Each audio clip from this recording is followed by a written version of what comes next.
Just because we've always done something a particular way doesn't mean that's the best way to do it.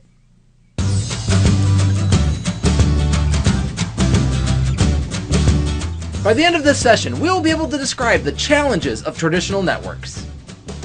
Cisco is coming to us with this awesome new technology called software-defined access and saying it's a better way of doing things. But most of us have extensive experience around traditional networks with maintaining and monitoring and troubleshooting and configuring the way we've always done it via the CLI, manually, with protocols like Spanning Tree.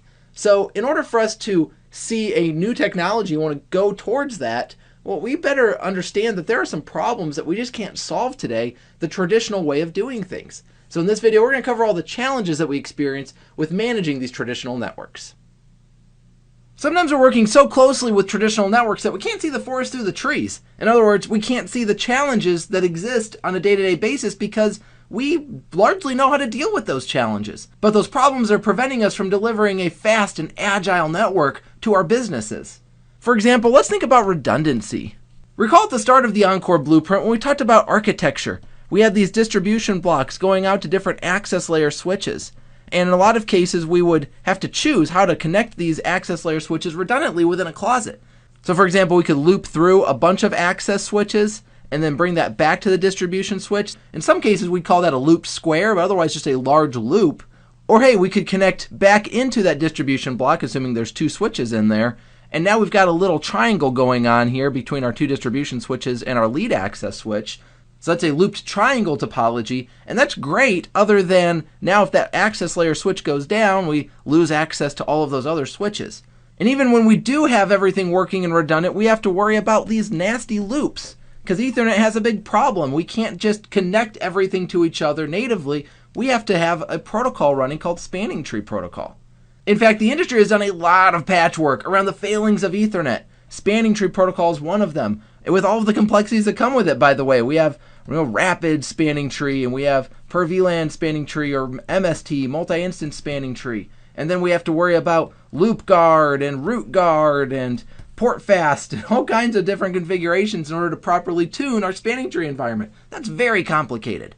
And even spanning tree isn't good enough because of this loop situation over here. So we had to worry about creating stackable switches or chassis switches.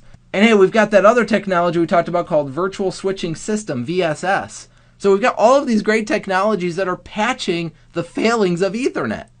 And hey, we've done a good job of coming up with some decent solutions to this, but a lot of these solutions have problems at scale. Scaling can be limited by things like Spanning Tree and VSS and such. We've even talked about how at the distribution layer, it'd be great if we could just add a third distribution switch, but our protocols don't allow that. Spanning Tree and first hop redundancy protocols aren't going to enjoy a third distribution switch. Some other scaling issues we have to deal with. We have the Internet of Things happening all around us, where sensors and thin clients and all kinds of machines are connecting to the internet, and that sometimes requires layer 2 at scale, because a lot of these sensors are designed to be on the same subnet as other sensors. But our layer 2 networks can't get too big, and so we segment with layer 3, and that creates layer 3 roaming for a lot of clients. So now my wireless clients, we have to deal with this concept of wireless layer 3 roaming, where I move into a new room and all of a sudden I'm on a new access point as part of a new subnet. And so there's complexity in managing wireless clients as they roam across layer 3 boundaries. And again, I'm a CLI junkie, but we have problems with the CLI at scale because this is a manual configuration process. And yeah, if my network consists of 15 devices, I can probably handle that just fine. But if my network consists of hundreds of devices, or possibly thousands or tens of thousands of devices, manual configuration at the CLI is no longer a good solution. As much as anything, because this leads to misconfiguration. We're all human. We all make mistakes, and so just punching in the wrong configuration will cause problems. I was once part of a configuration where we had a looped network with a bunch of switches in here, and one of our techs logged into one of the switches on both interfaces and accidentally removed the wrong VLAN. They removed the VLAN that killed the loop. And because it killed the loop from both sides of the switch, we had to physically drive out to that location and reconfigure that switch to have that appropriate VLAN. And look, it was an honest mistake and it could have happened to any of us. These misconfigurations are just part of being human. We make mistakes a small percentage of the time. And that small percentage of the time times 10,000 network devices happens too much. Now, one last concept I want to cover is this idea of policy. Policy relates to concepts such as security and quality of service. These are two excellent examples of policies that we deploy into our network. And in a traditional network, these concepts are always bound to network IP addresses or network VLANs. And there's these constructs that we created for identity purposes, but really they're more tied to your location. For example, if I'm on this subnet here, yeah, okay, my IP address could be representative of who I am, but it really tells you that I'm on this subnet, whatever this subnet is. Because remember, we talked about that wireless roam. If I roam over here to this network, and now I have a different IP address, we'll call this IP B, maybe this was IP address A, well, why did my IP address change if my IP address is supposed to identify who I am? And we all get this because from a traditional networking experience, hey, I've moved across layer 3 boundaries. I've got to have a new IP address. But again, IP addressing fails as a way of identifying who I am. So if you had specific security policies or QoS policies against me, those get very complicated because I've got to configure those here and here depending on where you think I might be. Well, in order to make all this happen, I'm going to have to configure access lists. And those access lists are going to have to go into all of the networks. And they're going to have to be extensive with all kinds of access control entries just in case my hosts roam. And by the way, who has ever looked at an access list that's lengthy and said, you know what, we need to clean that up. Let's go ahead and remove some of those entries. I mean, very seldom does that happen, and it takes a lot of work because you better be really sure that that access control entry is no longer in use before you turn it off.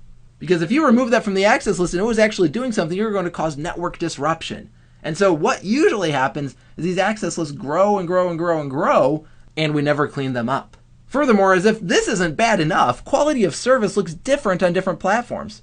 For example, if you're going to configure QoS on a 3850 switch versus a Catalyst 9300, or even better, if you go into the data center and you've got Nexus 5Ks versus Nexus 9Ks versus Nexus 7Ks, and from there we've got integrated services routers and aggregated services routers.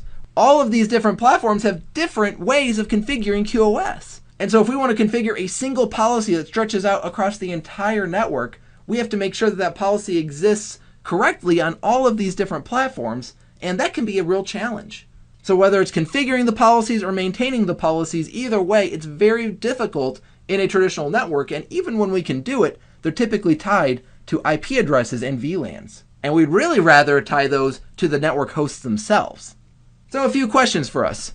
Why are we using Spanning Tree Protocol in this day and age? It's 20 years old. Why are we still using Spanning Tree? And why am I still configuring my network devices via CLI, or at least in a manual fashion? And why are we deploying policies the way we deploy them? The truth of the matter is that most organizations are really poor at deploying security and QoS policies because of the complexity. And again, even when you configure them properly, maintaining them over time is very, very difficult. We need a better way of managing the modern network, and that is exactly what software-defined access is going to help us with. And with that, you are now able to describe the challenges of traditional networks. I hope this has been informative for you, and I'd like to thank you for viewing.